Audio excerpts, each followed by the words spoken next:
sur cette partie, je voudrais simplement faire deux remarques quant à la façon dont nous fabriquons les lois. La première, c'est qu'il faut s'appuyer sur une expertise solide que nous n'avons pas toujours. Et quand cette expertise n'est pas présente, comme vient de le dire Fabrice Verdier, on vote des dispositions qu'ensuite on ne peut pas concrètement mettre en œuvre ou dont on doit reporter l'application parce que techniquement elles sont compliquées à mettre en œuvre. Donc je crois qu'il est plus que jamais nécessaire que l'on s'appuie sur des expertises approfondies et solides avant de légiférer.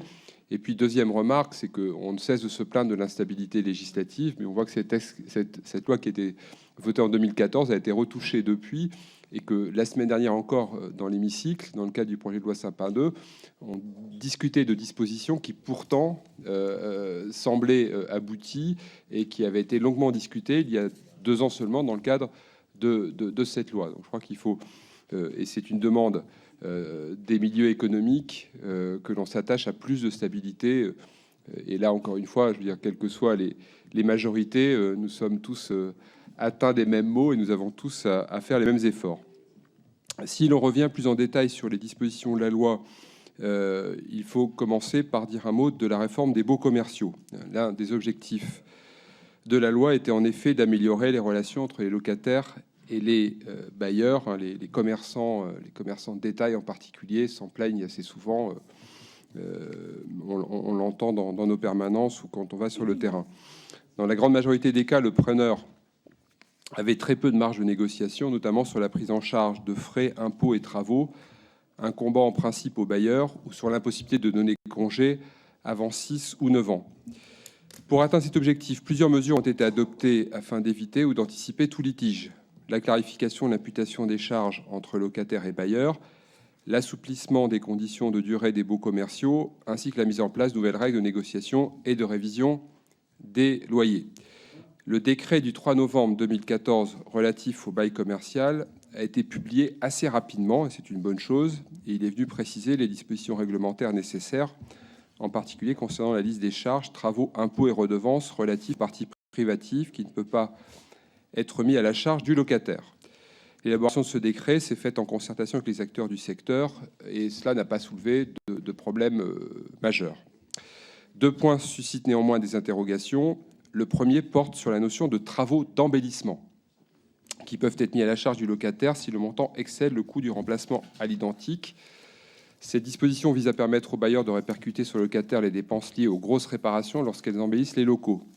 Or, cette notion d'embellissement, nous ont dit les acteurs économiques, semble peu précise juridiquement et il est à craindre que de nombreux contentieux apparaissent autour de cette notion alors que l'intention du législateur était au contraire de clarifier les choses et de limiter, d'encadrer les définitions jurisprudentielles. Le second point qui soulève des interrogations concerne les nouvelles règles de revalorisation des loyers. L'indice du coût de la construction a en effet été remplacé par l'indice des loyers commerciaux et l'indice trimestriel des loyers des activités tertiaires, ILC et ILAT. Certaines activités semblent néanmoins relever des 2 domaines à la fois, commercial et tertiaire, par exemple les agences bancaires ou immobilières. Il y a donc des incertitudes concrètement sur le terrain quant à l'indice à appliquer. C'est une ambiguïté qu'il faudra lever. S'agissant ensuite, après les baux commerciaux, de l'urbanisme commercial, la loi du 10 juin 2014 a eu comme volonté de réintégrer l'urbanisme commercial dans l'urbanisme général. On sait qu'on avait beaucoup discuté avec Patrick Ollier quand il était président de cette commission, et c'est un sujet qui est revenu à plusieurs reprises. Nous avons enfin abouti à ce résultat dans le cadre de la loi de 2014. C'est pour ça d'ailleurs que cette loi peut-être a fait l'objet d'une certaine unanimité, ou en tous les cas qu'il y a eu un seul vote contre, comme le rappelait Fabrice Verdier. Et il s'agissait de prendre en considération l'articulation entre différentes fonctions, déplacement, habitat, travail, développement durable et services. Dans le même temps, la rénovation de l'urbanisme commercial a eu comme objectif de donner une place plus importante aux élus dans la délivrance des autorisations d'exploitation commerciale, avec comme volonté de trouver la bonne adéquation entre la gestion des surfaces de vente et les besoins des habitants, et la volonté aussi de respecter les textes européens, les traités et les directives européennes, puisqu'il n'est pas normal que les acteurs économiques décident au sein des commissions départementales ou nationales d'aménagement commercial, de savoir si des concurrents pouvaient arriver ou non sur le territoire où ils étaient implantés. Donc ça explique aussi pourquoi les élus ont été et sont maintenant plus présents dans ces commissions. La simplification procédurale mise en place par la loi prévoit que pour les projets nécessitant la délivrance d'un permis de construire en sus de l'autorisation d'exploitation commerciale, le permis pourra tenir lieu d'autorisation commerciale. La fusion de la procédure de permis de construire et de l'autorisation d'exploitation commerciale, tout en permettant l'intégration de l'urbanisme commercial dans l'urbanisme de droit commun, en simplifie considérablement les formalités. Le décret du 12 février 2015 relatif à l'aménagement commercial est venu tirer les conséquences réglementaires de la réforme en précisant la liste des personnes habilitées à déposer une demande, le contenu des dossiers, le calendrier de dépôt des demandes et les modalités d'instruction. La fusion a été bien accueillie par l'ensemble des acteurs auditionnés par vos rapporteurs, en ce qu'elle simplifie et accélère les projets d'implantation de commerce.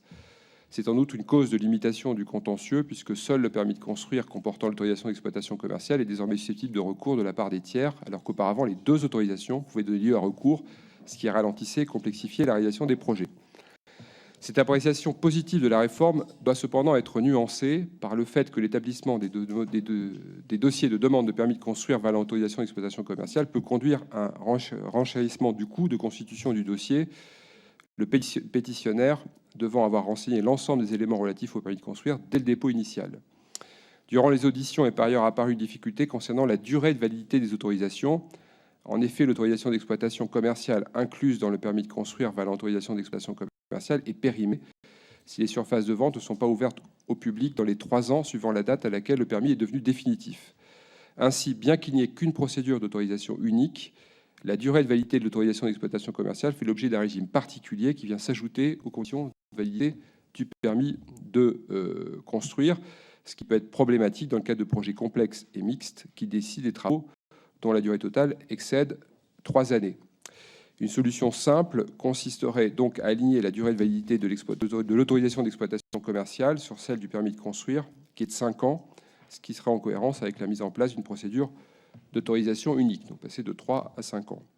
Toujours s'agissant d'aménagement commercial, la loi a modifié la composition et le fonctionnement des commissions d'aménagement commercial. Au plan local, le niveau départemental a été conservé, mais la composition a été légèrement modifiée.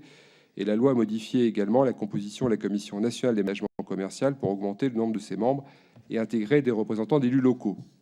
La présence d'élus locaux a été jugée positive. Ils apportent à cette Commission nationale une vision nouvelle, leur expérience en tant qu'élus leur conférant une autre vision de l'aménagement commercial.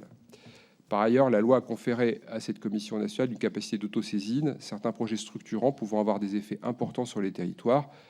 La Commission nationale peut désormais s'emparer de projets affectant tout un département ou une région et dont l'importance peut éveiller des craintes quant au respect des objectifs fixés par la loi. On avait longtemps débattu de ce point, je me souviens, en commission, et les améliorations apportées à la loi et au fonctionnement de ces commissions de ce point de vue sont tout à fait positives. Un premier dossier a été examiné par la Commission nationale à travers la nouvelle procédure d'autosaisine le 12 novembre 2015, et à ce jour, la Commission a utilisé 7 fois cette faculté de s'autosaisir sur des projets aussi bien de création que d'extension.